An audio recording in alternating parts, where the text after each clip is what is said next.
सामाजिक, राजकीय, व्यावसायिक जाणीवेतून फक्त बातमी किंवा खबर यांच्याही पलीकडे जाऊन जनमानसांना खंबीर उभे राहण्याचे सामर्थ्य देणारे आपल्या हक्काचे व्यासपीठ महाराष्ट्र 24 न्यूज, प्रतिबिंब समाजाचे.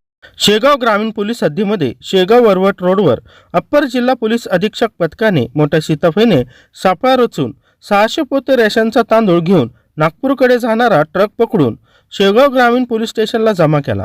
मात्र रात्री उशिरापर्यंत या प्रकरणी कोणताही गुन्हा न दाखल झाल्याने याबाबत कुठेतरी पाणी मुरत आहे अशी उलटसुलट चर्चेला शेगाव परिसरात उधाण आलेले होते.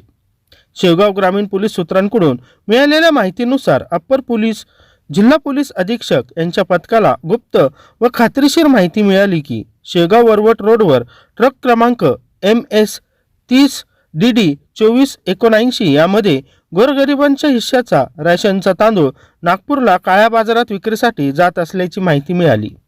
मिळालेल्या माहितीवरून अप्पर जिल्हा पोलीस अधीक्षक पथकाने सापळा रचून शेगाव वरवट मार्गावर सदर वाहनाला थांबविले व ट्रकची झडती घेतली असता त्यामध्ये रेशनचा संशयास्पद 600 पोते तांदूळ आढळून आले. ड्रायव्हरजवळ याबाबत कोणतेही अधिकृत कागदपत्र नसल्याने सदर ट्रक जप्त करून शेगाव ग्रामीण पोलीस स्टेशनला जमा करण्यात आले.